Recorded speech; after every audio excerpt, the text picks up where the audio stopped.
தமிழக வெற்றி கழகத்தோட 2வது மாநில மாநாடு மதுரையில பிரம்மாண்டமா நடைபெற இருக்கு.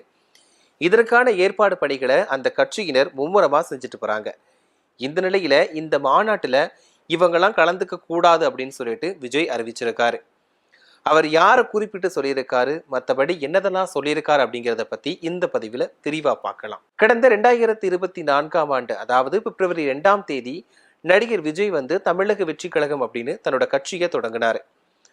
அதாவது சினிமாவில் நடிச்சுட்டு இருக்கும் போதே கட்சி தொடங்குனதுனால சினிமாவையும் அரசியலையும் விஜய் ஒன்னா நினைச்சிட்டாரு. அவரால் அரசியல் எப்படி பண்ண முடியும் அப்படின்னு சொல்லிட்டு விமர்சனங்கள் எழுந்துச்சு. அதுக்கப்புறமா அக்டோபர் 27ஆம் தேதி விக்கிரவாண்டியில முதன்முறையா விஜய் மாநாடு நடத்தினார். இந்த மாநாடு ரொம்பவே பரபரப்பா பேசப்பட்டுச்சு. ஏன்னா அங்க லட்சக்கணக்கான தொண்டர்கள் குவிஞ்சாங்க. அப்போ என்ன சொன்னாங்க அப்படின்னா, விஜய்க்கு வந்து ரசிகர்கள் அதிகம், அதாவது சினிமான்னு பார்க்கும்போது ரசிகர்கள் அதிகம், அதனால ஒரு நடிகரா அவரை பார்க்கறதுக்கு அங்க நிறைய பேர் குவிஞ்சுட்டாங்க, அவங்களோட ஓட்டு எல்லாமே விஜய்க்கு விழுமான்னு கேட்டா கேள்விக்குறிதான் அப்படின்னு சொல்லியிருந்தாங்க. அதே நேரத்துல விஜய் அங்க பேசுனதும் ரொம்பவே அரசியல் வட்டாரத்துல சூடுபிடிக்க தொடங்குச்சு. ஏன்னா அவர் அங்க வச்சு அவரோட கொள்கை என்னன்னு அறிவிச்சாரு. அதாவது அவர் என்ன சொன்னார் அப்படின்னா, பிளவுவாத அரசியலை முறியடிப்பது தான் நம்மளோட கொள்கை அப்படின்னு சொன்னாரு. அதே நேரத்துல குடும்ப ஆட்சி நடத்திட்டு வரவங்களை விரட்டி அடிக்கணும் அப்படின்னும் சொல்லியிருந்தாரு. இது ரொம்பவே பரபரப்பா அந்த டைம்ல பேசப்பட்டுச்சு. அது மட்டும் இல்லாம அவரை பத்தி நிறைய விமர்சனங்களும் வந்துச்சு. என்னன்னா, ஒரு மாநாடு நடத்தி ஸ்டேஜ்ல பேசினா மட்டும் போதாது, மக்களை நேரடியா போய் சந்திக்கணும், மக்கள் கிட்ட பேசணும், அதே மாதிரி பத்திரிகையாளர்களையும் சந்திக்கணும் அப்படின்னு சொல்லிட்டு அவரை விமர்சனம் பண்ணாங்க. ஆனா தொடர்ந்து அவர் அவரோட வேலைகள்ல ஈடுபட்டுட்டு தான் வந்தாரு. மக்களை போய் சந்திச்சாரு. அதுக்கப்புறமா பிரஸ் மீட்டும் கொடுத்தாரு. இடையில கோவில் காவலாளி மரணம் தொடர்பா நீதி கேட்டு போராட்டத்திலையும் இறங்கினாரு விஜய். இதுக்கு அப்புறமா மதுரையில ஒரு மாநாடு, அதாவது 2வது மாநில மாநாடு நடத்த போவதா விஜய் அறிவிச்சாரு. இது ரொம்பவே பேசு பொருளா ஆச்சு. ஏன்னா முதல்ல இந்த மாநாடு ஆகஸ்ட் 25ஆம் தேதி தான் நடக்க போவதா விஜய் அறிவிச்சிருந்தாரு. ஆகஸ்ட் 25ஆம் தேதி கேப்டன் விஜயகாந்தோட பிறந்த நாள். அது மட்டும் இல்லாம கேப்டன் விஜயகாந்த் வந்து முதல்ல மதுரையில தான் தன்னோட கட்சியை அறிவிச்சாரு. தேமுதிக அப்படின்ற கட்சியை தொடங்கினதே மதுரையில தான் விஜயகாந்த் தொடங்கினாரு. இதனால விஜயகாந்த் பின்னணியில தான் விஜய் கட்சியை கொண்டு வராரு அப்படின்னு பேச்சு இருந்துச்சு. அதே மாதிரி தேமுதிக கூட விஜய் கூட்டணி வைக்க போறாரு அப்படின்னும் பேச்சு எழுந்துச்சு. ஆனா திடீர்னு அந்த தேதியை, அதாவது ஆகஸ்ட் 25ஆம் தேதியிலிருந்து மாநாடு தேதியை மாத்தினாங்க.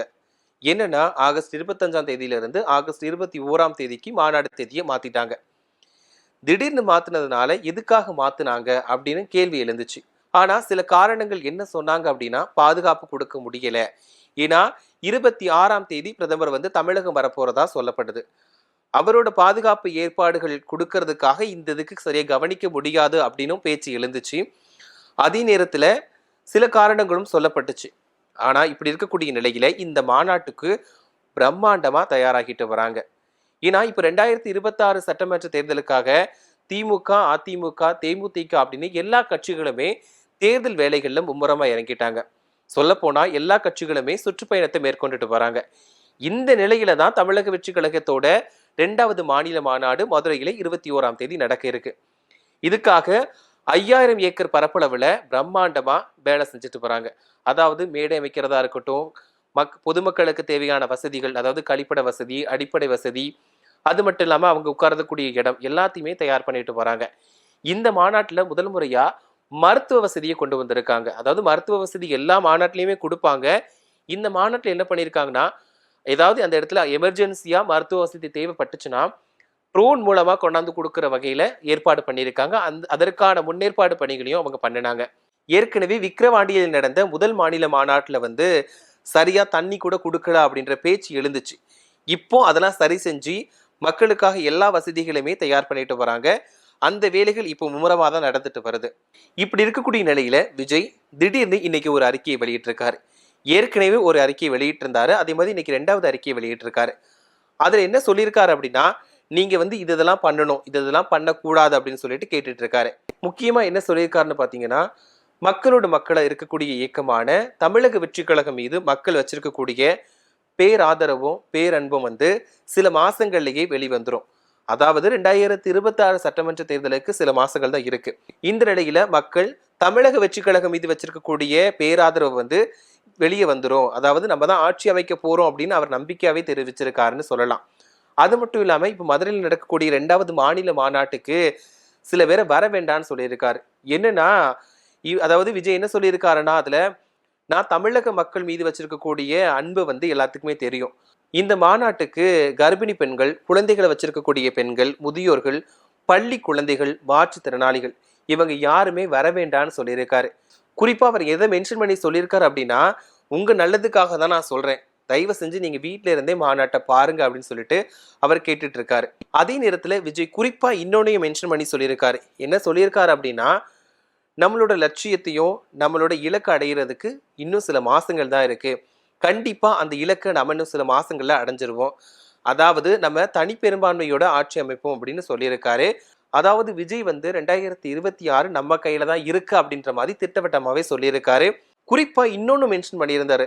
1967 1977 காலகட்டத்தில் நடந்த தேர்தல் மாதிரி இப்போ தமிழகத்திலையுமே ஆட்சி மாற்றம் ஏற்படும் அப்படின்னு சொல்லியிருக்காரு.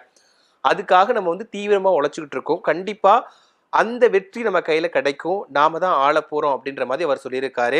குறிப்பா இன்னொன்னு என்ன சொல்லியிருக்காருன்னா, இந்த மாநாட்டுக்கு வந்து அவர் ரொம்பவே எதிர்பார்ப்போடு இருக்காரு. அதனால வரக்கூடிய தொண்டர்களா இருக்கட்டும், ரசிகர்களா இருக்கட்டும், எல்லாத்தையுமே வந்து அவரோட இதயத்தை திறந்து உங்களுக்காக நான் காத்துட்டு இருப்பேன் அப்படின்னு சொல்லியிருக்காரு. அதே நேரத்துல விஜய் வந்து இந்த மாநாட்டுல என்ன பேச போறாரு, என்னென்ன அறிவிப்புகளை வெளியிட போறாரு அப்படின்னு சொல்லிட்டு பொதுமக்கள் மட்டும் இல்லாம அரசியல் தலைவர்களுமே ரொம்ப எதிர்பார்ப்போடு இருக்காங்க. ஆனா 21ஆம் தேதி விஜய் என்ன பேச போறாரு, என்னென்னலாம் அறிவிப்புகளை வெளியிடுவார் அப்படிங்கிறத நாம அன்னைக்கு பொறுத்திருந்து தான் பார்க்கணும்.